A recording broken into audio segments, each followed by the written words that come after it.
ಕೊಡವ ಹಾಗೂ ಕೊಡವ ಭಾಷಿಕ ಸಮುದಾಯಗಳ ಸಂಸ್ಕೃತಿಯ ಭದ್ರತೆಗಾಗಿ ಮತ್ತು ಹಕ್ಕುಗಳಿಗಾಗಿ ಒತ್ತಾಯಿಸಿ ವಿವಿಧ ಬೇಡಿಕೆಗಳನ್ನು ಮುಂದಿಟ್ಟುಕೊಂಡು ಕುಟ್ಟದಿಂದ ಮಡಿಕೇರಿವರೆಗೆ ಅಖಿಲ ಕೊಡವ ಸಮಾಜದ ನೇತೃತ್ವದಲ್ಲಿ ಕೊಡವರ ಶಾಂತಿಯುತ ಪಾದಯಾತ್ರೆ ಆರಂಭಗೊಂಡಿತು.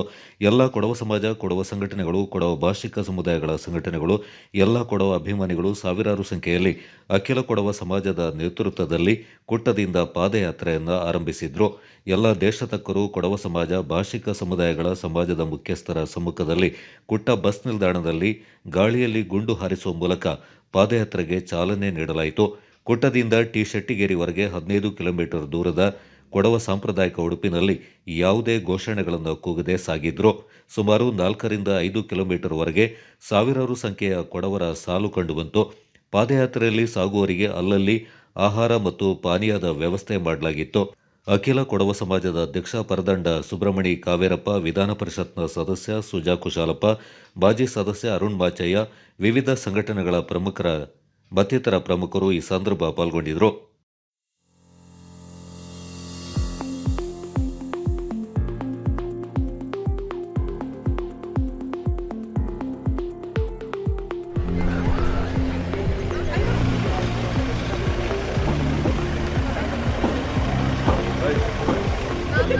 ರೋಡಲ್ಲಿ ಜಾಗನೇ ಇಲ್ಲ, ನಡ್ಕೊಂಡು ಮಧ್ಯವಲ್ಲ.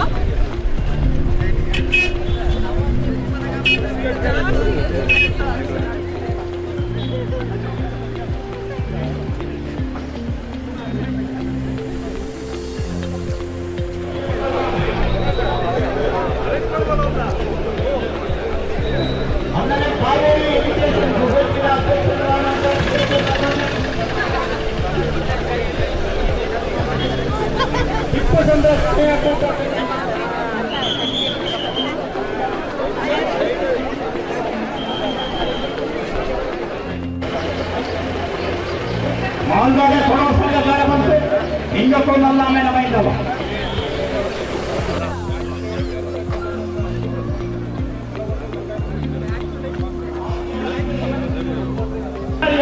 ಪ್ರತಿಯೊಬ್ಬರು ಕೊಡವಾಮೆ ದಾಳಿ ನಡೆಸುವ ಪರವಾಯಿತು ನಲ್ಲಾಮೆನ ಬೈಂದವ. ಐತಿಹಾಸಿಕ ದಿನ ಕೊಡವ ಭಾಷಿಕ ಅಣ್ಣ ತಮ್ಮಣ್ಣ ಪಾಲಕನ ಅಯ್ಯನ ಪರಿಸರದ ಬಗ್ಗೆ ಜಾತಕ ಐತೆ ನಡೆದ ಈ ಪಾದಯಾತ್ರೆ ಈ ನಡೆದು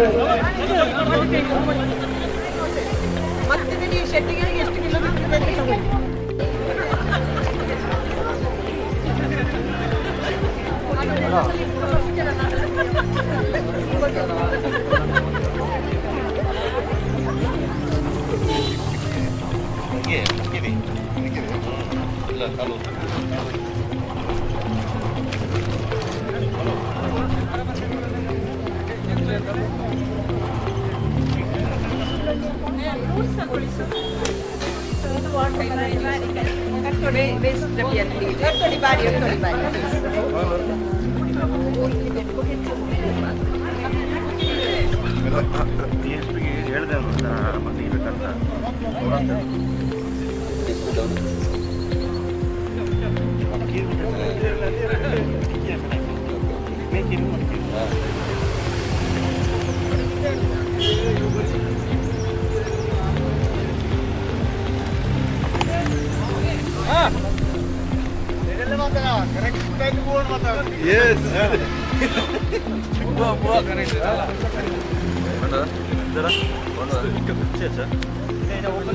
ಓಪನ್ ಮಾಡ್ದು ಅಕ್ಕ ಮಾಡ್ಬಿಡು.